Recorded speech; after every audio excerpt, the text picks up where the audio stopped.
Buenas tardes compañeros, en el día de hoy mi compañera Cindy Rivas y mi persona Brandon Arias venimos con este video a exponerte dos temas importantes de la adolescencia, el cual son la adolescencia, distintos enfoques teóricos y la nutrición en la adolescencia, sus características, sus requerimientos nutricionales, los distintos trastornos producidos por estos en general. Empezamos con una pregunta: ¿qué es la adolescencia? Entonces, etimológicamente adolescencia procede de adolecer, que significa crecer. Entonces, la adolescencia es un proceso dinámico que transcurre desde la niñez hacia la edad adulta, caracterizada por cambios rápidos y múltiples en aspectos físicos, psicológicos, sociales y espirituales, significando la condición del proceso del crecimiento de un momento de cambios hacia la siguiente etapa de la vida. Entonces empezamos con un autor conocido como Peter Blues. Bueno, para Peter Blues es un proceso de individualización que implica la desvinculación afectiva de los padres, del logro de la autonomía y de la confianza en sí mismo. Entonces el adolescente lograría la sensación de tener sus propias ideas y depender de los padres. Eh, para conseguirlo, el adolescente se revela contra las ideas de los padres, poniéndolas entre paréntesis. Este, pues de tal modo que acepta las normas de los padres o por el contrario adopta normas y éticas diferentes. Este autor, Peter Bloss, divide la adolescencia en cuatro etapas, las cuales son la preadolescencia, está la adolescencia temprana, que es la atracción por el sexo opuesto, en este caso sería la consolidación de relaciones de amistad. También está la adolescencia como tal, pero estas son las relaciones de amistad relegadas por situaciones amorosas. Y también está la adolescencia tardía, que es la consolidación de la identidad sexual del individuo como el yo. Para Delgado, otro autor, dice que la adolescencia es la época de la vida que transcurre en la infancia a la edad adulta. Esto quiere decir que comienza la adolescencia cuando se empieza a dar una serie de cambios físicos que modifican al cuerpo humano y lo preparan para reproducirlo. Empezamos entonces con una teoría que es la teoría psicoanalítica. Todos conocemos al padre del psicoanálisis, que es Sigmund Freud. Bueno, Freud creía que la vida de los adolescentes estaba llena de tensiones y conflictos. Para reducir estas tensiones, los adolescentes mantienen la información bloqueada en su mente inconsciente. Los teóricos psicoanalíticos también hacen hincapié en la idea de que la experiencia temprana con los padres se considera que moldean el desarrollo del adolescente. En cuanto a Anna Freud, que es la hija de Sigmund Freud, en el 1966 desarrolló la idea del mecanismo de defensa, porque dice que son las claves para entender la adaptación del adolescente. Ella considera que los problemas de los adolescentes no se revelan entendiendo el ello, sino profundizando en la existencia de objetivos afectivos que le han pasado al adolescente. Tenemos otro autor o otra teoría que es la teoría de Piaget. Piaget él sostiene que las personas construyen activamente su comprensión al mundo y pasan por cuatro estadios del desarrollo cognitivo. Hay dos procesos que ayudan a la construcción cognitiva, que son la organización y la adaptación, eh, la cual sirve para dar sentido al mundo. Organizamos nuestras ideas, por ejemplo, organizamos las ideas más importantes de las menos importantes y, conectamos ideas entre sí, pero no nos limitamos a organizar nuestras observaciones y experiencias. Eso es muy... También adaptamos nuestro pensamiento para incluir nuevas ideas, por lo menos ideas de información nueva que nos sirva a nosotros, y eso adicional nos ayuda a que acreciente nuestra comprensión. Entonces, hablando de los estadios, hay dos estadios, que son los estadios de las operaciones formales, que es donde el adolescente de forma abstracta piensa de forma abstracta y lógica. Esto sucede desde los 11 años en adelante. Y también está el estadio de las operaciones formales, que aparece desde los 11 y los 15 años. Es el último y cuarto estadio piagetiano.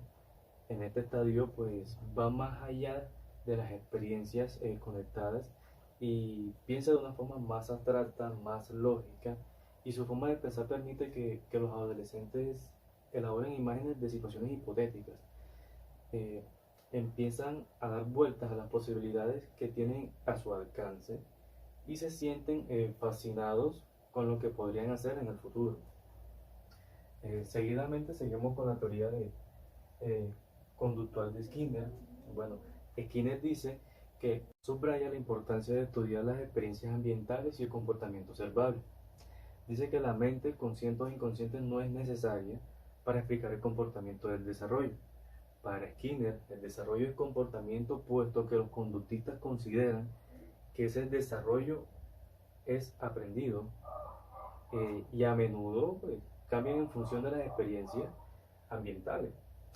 Afirman que la reorganización de las experiencias puede modificar el desarrollo. ¿Sí? Para un conductista, el comportamiento tímido puede transformarse en comportamiento extrovertido, el comportamiento agresivo en comportamiento dócil y comportamiento aburrido en entusiasta o motivado. Y para terminar con esta teoría, seguimos con la teoría ecológico-contextual. Es el enfoque teórico de Bronfenbrenner sobre el desarrollo. Postula la existencia de 5 sistemas ambientales que van desde la interacción directa con agentes sociales de menor alcance hasta el flujo de cultura de mayor alcance. Los 5 sistemas de la teoría ecológico-contextual de Bronfenbrenner son el microsistema, que es el desarrollo o el entorno en el que vive el individuo. Este contexto incluye a la familia, al colegio, vecindarios y compañeros. También encontramos el mesosistema. Se refiere a las relaciones entre distintos microsistemas o conexiones entre contactos, como las relaciones de las experiencias familiares y escolares. También encontramos el exosistema. Se refiere a cuando las experiencias en otro contexto en el que el individuo no desempeña, digamos, un papel activo. ¿Sí? También encontramos el macrosistema. Se refiere a la cultura en la que vive inmerso el individuo. Por cultura entendemos que son las pautas de conducta, creencias y demás valores de un grupo de personas que se transmiten de generación en generación. Y por último encontramos el cronosistema. Se refiere al patrón de los acontecimientos ambientales y a las transiciones a lo largo del curso de la vida, así como las circunstancias sociohistóricas. Bueno, muchas gracias. Eso es todo en cuanto a la adolescencia en distintos enfoques teóricos. Bueno, seguidamente, para ampliar la información anticipada por mi compañero, hay un tema muy importante y es la nutrición en los adolescentes. La adolescencia tiene un periodo muy importante para su desarrollo y son las necesidades nutricionales elevadas. En esta podemos observar unas características físicas tales como el aumento importante tanto de la talla como de la masa muscular. También encontramos variaciones en las proporciones de los tejidos libres de grasa y el compartimiento graso. En los varones se experimenta un mayor aumento de la masa magra y en las mujeres de la masa grasa. Por otra parte, encontramos unos requerimientos nutricionales importantes como los podemos observar aquí. Hablamos de los nutrientes. Los nutrientes se encuentran formados por fibra y por agua. En los nutrientes están divididos en micronutrientes que contienen energía y los macronutrientes que están formados por calorías. A su vez, los macronutrientes en los macronutrientes se encuentran las vitaminas y los minerales. En los macronutrientes que poseen calorías encontramos las proteínas, los hidratos de carbono y las grasas. Seguidamente encontramos unos requerimientos calóricos que son muy importantes. Entonces decimos que son superiores a los de cualquier otra edad y pueden estimarse por la suma del metabolismo basal, la actividad física, termogénesis inducida por las dietas y costos energéticos en el crecimiento. Las diferencias en las necesidades energéticas son muy amplias y varían fundamentalmente con el patrón de actividades, la velocidad del crecimiento y el sexo.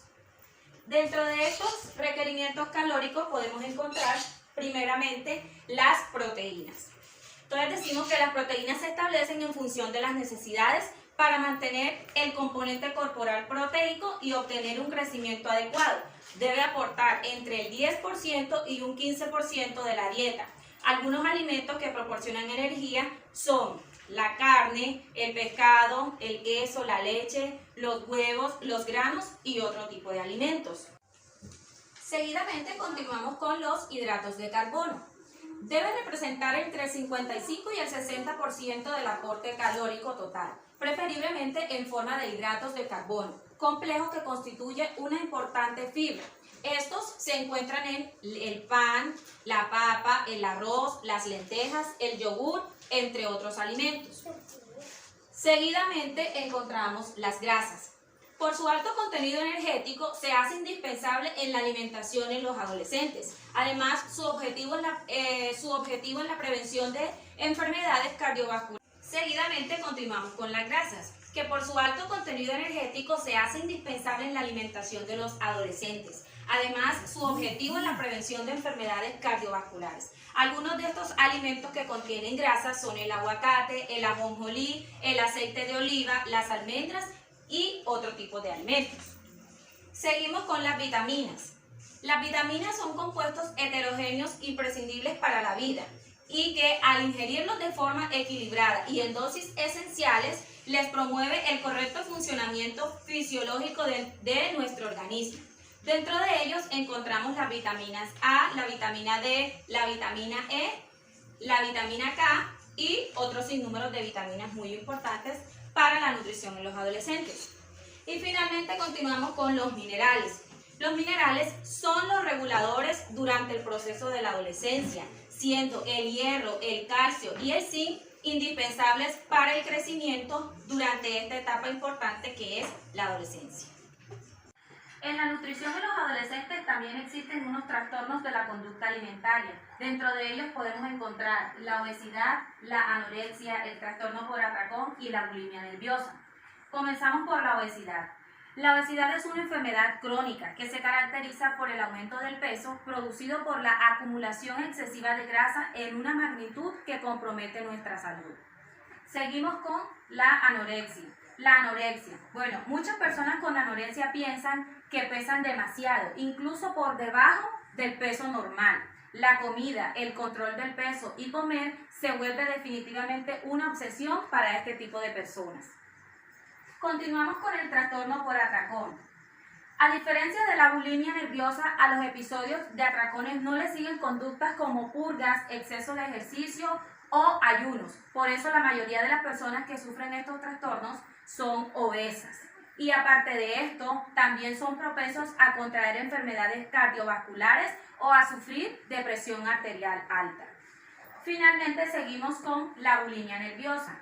Las personas con bulimia nerviosa tienen episodios recurrentes de comer cantidades inusualmente grandes de comida. A estos atracones le siguen comportamientos para compensar por el exceso de comida, como vómitos forzados, uso exagerado de laxantes, diuréticos, ayunos y ejercicios constantes de manera obsesiva.